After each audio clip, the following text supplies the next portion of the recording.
Ready or not, here I come now. Let's play hide and seek. Prepare to be caught. Here I come now. Let's play hide and seek. Riding on the playground, no more dance to make a sound. Round and round and round and round. No one wants to be first found.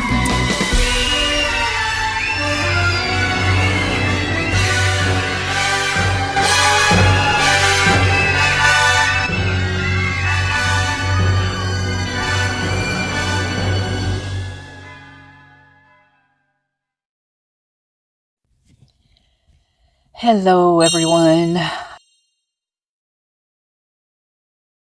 Oh, hello. Okay, you guys are going with me this time. This is the first time I've seen this. I got it from a wonderful person. Love her. And this is where Kaylee was going to be working. Was working, whatever. Who knows? And it looks like they're in some deep trouble. Kind of looks like that. So, let's go with this one. Brunson, Gerwich & Grossman, LLC initiates an investigation into allegations against Extreme Networks, Incorporated and encourages investors to reach out. March 11, 2025.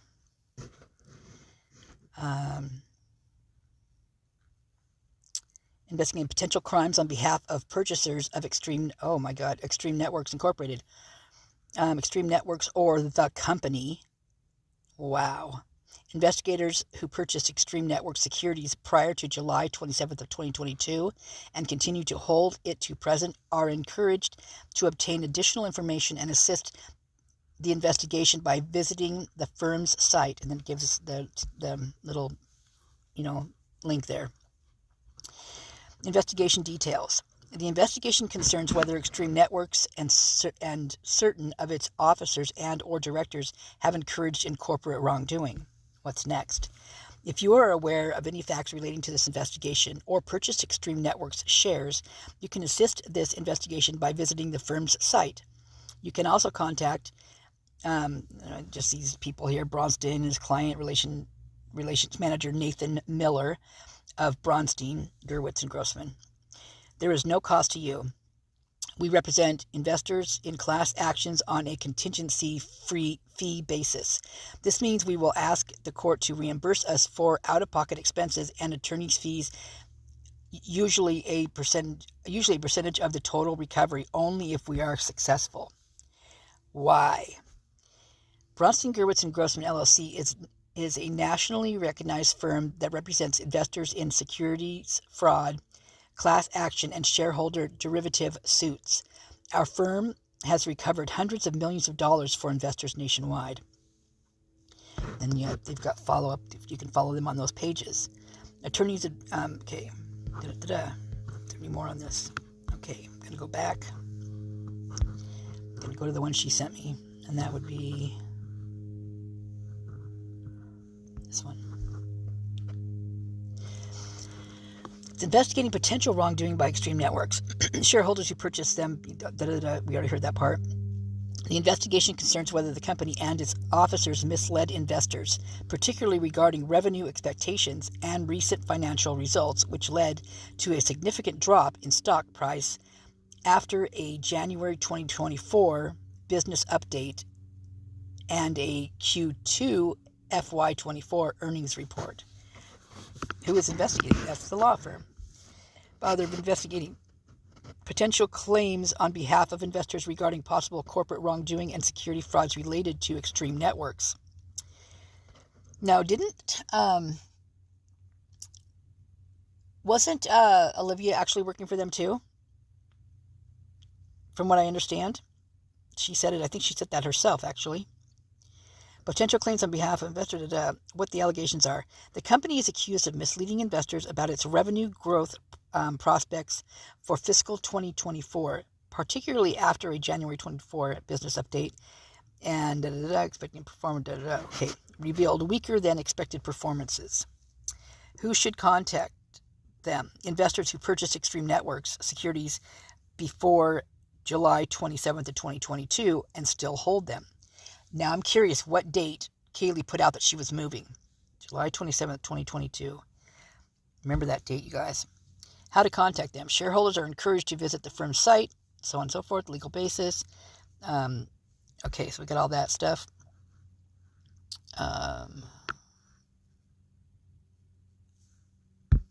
This one.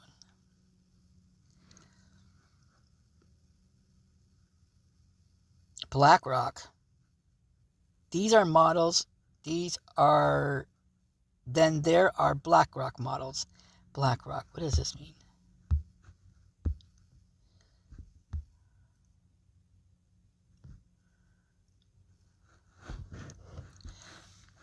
September 30th, 2024. A class action lawsuit was filed against Extreme Networks by Levi and Korsinski on August 13th, 2024. The plaintiffs' shareholders alleged that they bought Extreme stockhold at artificially inflated prices between July 27th, 2022 and January 30th of 2024, and now are seeking compensation for their financial losses. Investigators who bought Extreme Networks stock during the period can click here to learn more about the lawsuit. So Extreme Networks is an American networking solutions provider. The company designs and develops cloud-driven networking infrastructure solution for government, education, healthcare, manufacturing, retail, sports, events, and transportation sectors. Extreme Networks experienced strong demand for its networking solutions during the COVID-19 pandemic and expected this demand to persist, leading to large inventories and backlogs. The company's tall claims about its organic demand, revenue growth, and market share gains are at the heart of this complaint. Extreme's misleading claims. According to the lawsuit, Extreme Networks, along with 4 of its current and former senior officers and directors, referred to as the individual defendants, repeatedly made false and misleading public statements throughout the class period.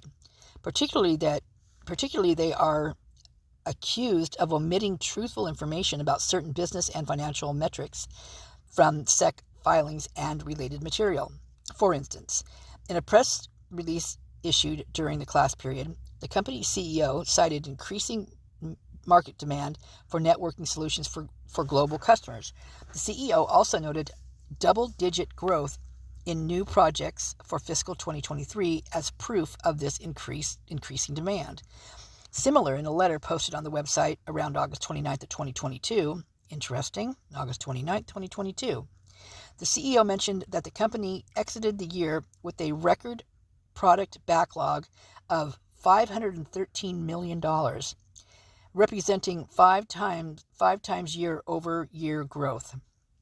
This massive backlog would accelerate revenue growth over the coming years, the CEO added.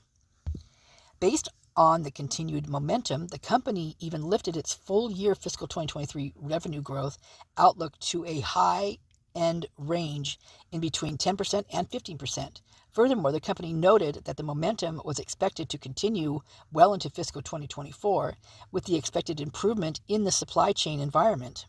Kaylee, what did you stumble upon? Girl. Okay. Unfortunately, subsequent events discussed below revealed that Extreme Networks and its executives were misleading investors about the revenue growth prospects and... Whoa, where'd it go? It just went somewhere. Where'd it go? Did it... Wait, hold on, I gotta find out where it went. It just cruised somewhere. I'm not even sure what it did. Geez, I don't even know where I'm at. It just highlighted itself for me. Is that what it did? That's weird. That's odd. I guess it wants me to read this. Guess I better read it, you guys.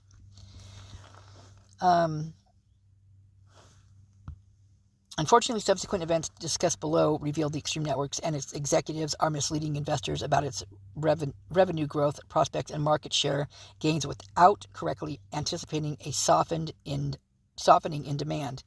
Plaintiffs' arguments. The plaintiffs maintain that the defendants deceived investors by lying and withholding critical information about the company's business and financial condition during the class period. Importantly, the defendants are accused of misleading investors about the company's revenue and market share expectations. The information became clear in a series of events that took place on January 8th and January 31st of 2024. First, Extreme Networks issued a press release giving a business update that included a reduction in its Q2 FY24 and long-term revenue expectations. The CEO attributed industry headwinds such as channel digestion and elongated sales cycles for the reduced outlook. Following the news, Extreme shares fell 7.4% on January 9th. Moreover, on January 31st, Extreme Networks reported weak financial results for Q2 FY24. Total revenues declined 7% year over year to $296.4 million. Also, product revenues came in at only $186 million, plunging 37% year over year. As a result, Extreme shares collapsed 18.8%. To conclude, Extreme Networks allegedly misled investors about its revenue growth prospects for fiscal 2024. Year to date, Extreme stock has declined 14.4%, causing damage to shareholders' returns. And there's the chart. I don't know how to read these guys. I'm terrible. I don't know how to do any of this stuff. So there's the chart for you there. The views and options expressed herein are the views and options of the author and do not necessarily reflect those NASDAQ Incorporated. So take it as it is, okay? Wow, you guys. Okay, as you guys know, this is something I've been saying. I've been screaming about her job and about the EcoShield and all those guys. And I do believe this is an umbrella company underneath, well, the EcoShield is underneath them or whatever, however that works. I don't even know how that works. I just know it in my gut. I just know it in my gut. That's all I got to say. And I mean, just things I've seen, pictures, the way that they are in the pictures, the things they say, their covert way they're talking in these things that seem to relate to the case. The people that ended up showing up there, that were there that night, that were just coming back into town, hence the boys are back in town. There's many things that bring me to that, but that brought me to that, and that kept me there. And one of them is another pest control company out of San Diego, and their post on November 14th, 2022 shows them on a yacht, kicking their feet up. One guy is from the University of Idaho on there, while shaking one of the guy's hands from the pest control place, and that is from U of I. And it shows, the caption on the photo says, "High stakes, high rewards," and they're on a yacht, and there are a bunch of guys just hanging out, and there's one girl, one female in this whole thing. Now, throughout their posts, it was kind of interesting because there was one person that the guy that owned the actual Instagram that I'm talking about, there was a post that he referred to this person as his auntie, and the picture showed it was like basically a marshal's badge. The star of a marshal is what the username, the picture was on the username, and he called her auntie. So they also referred to not being on time, that they were on the flight but they weren't going to make it on time, which makes me think of the 8-hour delay. And then they referred to as the person that they will be staying at will cook for them, but he only cooks salads because he's a vegan. There's a few things that just, And I'm not talking Brian on that one. I'm not talking Brian. I'm talking right there by the house. A certain chef is what I'm talking about. Okay, so there's lots of things. And now they're saying that Maddie was getting into this. Well, the girl. Okay, so here's another thing. Okay, let's just stop there for a minute. And let's just talk about this. So I'm just putting out a Xana video, right? About how could she be so quiet? How did they not know she was there? And then the ones I'm making now, the series about the room downstairs and about what the girls are wearing and what were they doing down there. And so that leads me to the interviews with all these girls. So one of them, basically we see her almost to the point where she's not wearing much on many of her photographs, and she's up in everybody's shit in the sororities and the frats. She's clicks like on everything, including Ego Shield and all this other stuff. She's everywhere, right? She's worked everywhere. She knows them all, blah, blah, blah. Yet she's, in her interview, she gave up some information, but she was very, careful. She put it this way. She was very careful with what she said. And when she's talking, when these girls are talking about not knowing what Kaylee and Maddie were doing online, what they were into online, right? They don't know what that job is. Well, I'm coming to the conclusion here that if indeed they were doing something like that, they were trying to get out. Like they didn't want to do that. Like somehow this house that they were in or whatever brought them there, they got there under false pretense, and that it kept them there. That made them stay there, and they were trying to get out. Because I feel like these girls that are talking on these interviews are being so cautious what they're saying, so fucking lying. Excuse my French, I am really pissed about this, the whole thing, because I believe who knows, maybe Maddie and Kaylee weren't even doing that. Maybe it's just these girls pointing at them because they have no voice now. They're gone. Xana too. I mean, even Ashlyn's posting these things about the pink pussy, like Xana was her favorite place to go. I mean, it sounds like a strip club, right? I mean, who cares if they're doing that? I don't care. That's not my point. My point is these girls are putting this all on Xana, Maddie, and Kaylee. They're not taking responsibility for any of it. Although we pretty much, I don't know about you guys, but I can. I'm seeing right through them. Right on through them. They're like transparent. They're opaque, man. They're like invisible on the chart. And it is annoying. And the guys, my God, the guys. Oh, and let's just bring it to Adam. When the cop was talking to Adam, when he said, do they get along? Do they fight or something like that? Basically, what Adam said in the roundabout way is like, good riddance to Kaylee. Glad she's gone. Is what it came across to me. And it was disgusting. I was like, you got to be kidding me. That part when he said that, man, if I was an officer and I was the one asking him this and I heard that and saw, and I mean, I didn't have to even see his face to know what it felt like and what he looked like. It was just the way, the cadence of his voice, the way, the tone of it, the sarcastic, the venom, pure, plain and simple venom coming out of his mouth.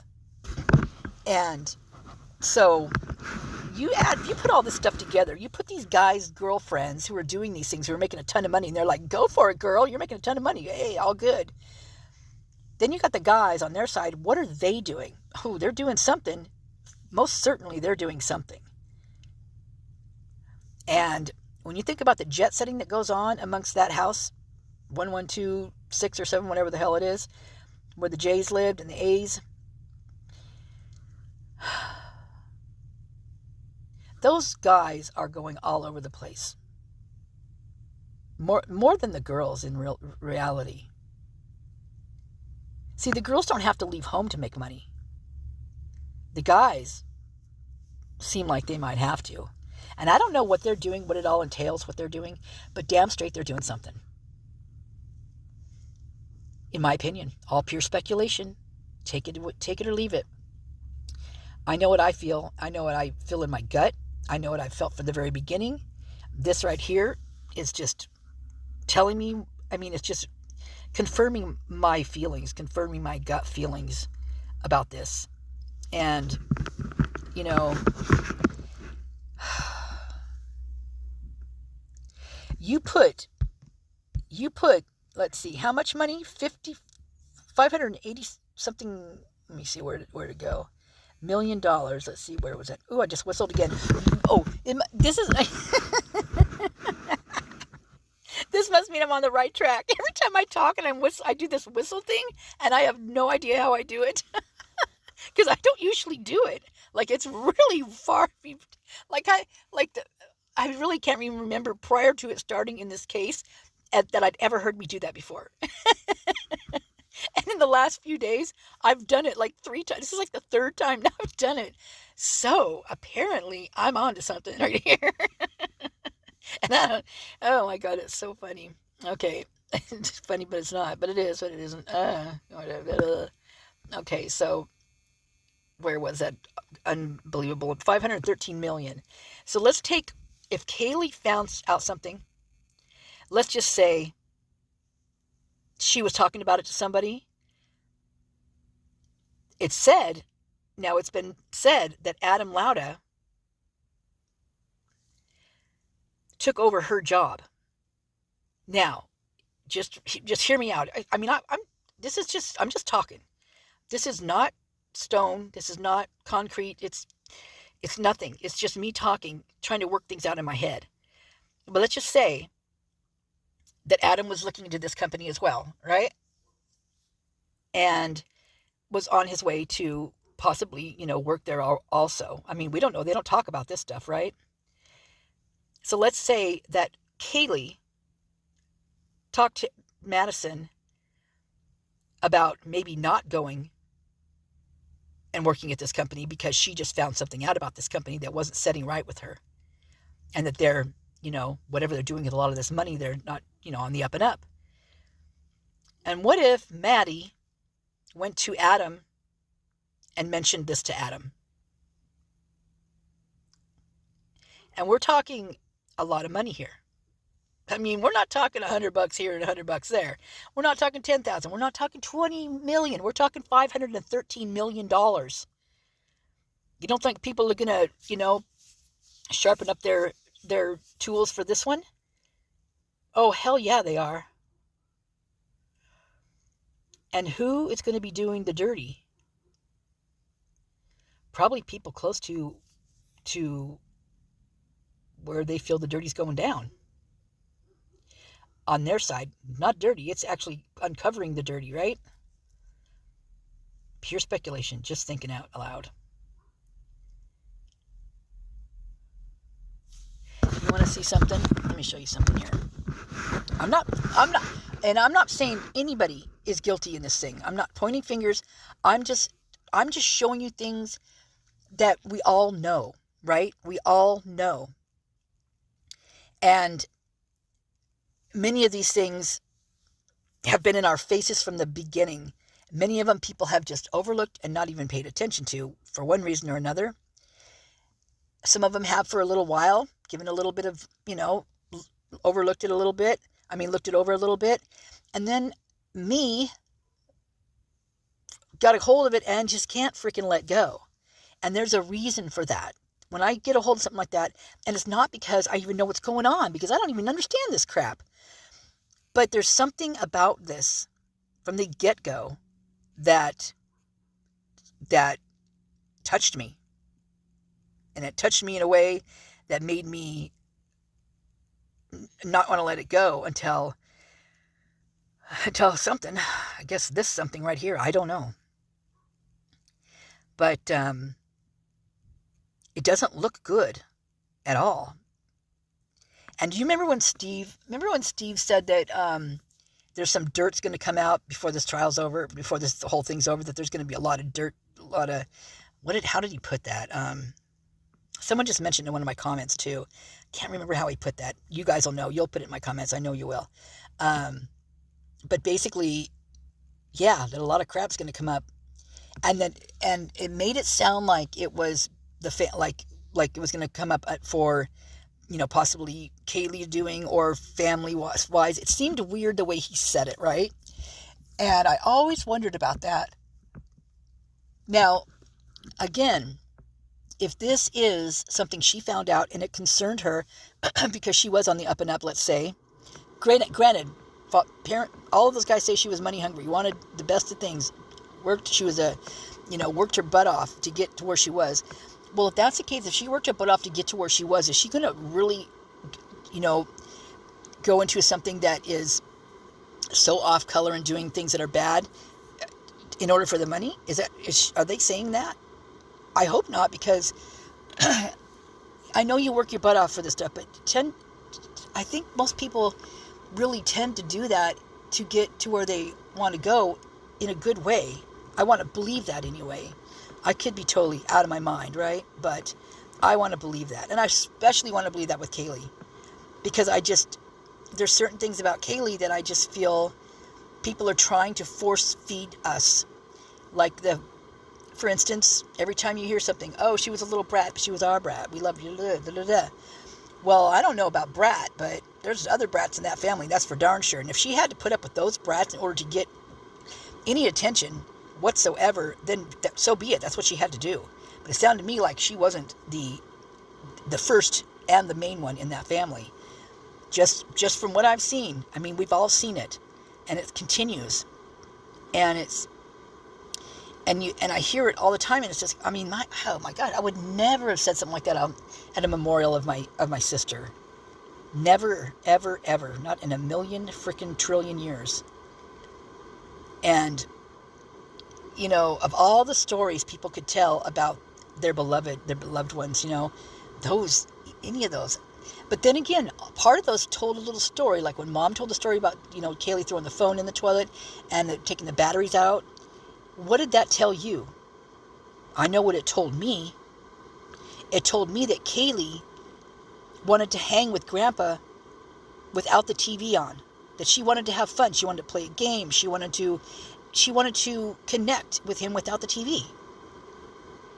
But the only way she's going to get to do that is to take the batteries out. That's one smart little cookie right there. Same with the phone. Over at Auntie's, she wants to hang out with Auntie. They always said she was very social. She loved her friends, talked, always out with some, just talked, loved it. Corresponded all the time. Called them all the time.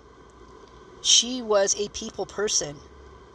And if she has to throw the phones in the toilet to get Auntie to get off the damn phone to talk to her, that's what she did, apparently. Not once or twice, maybe 3 times, I guess they said.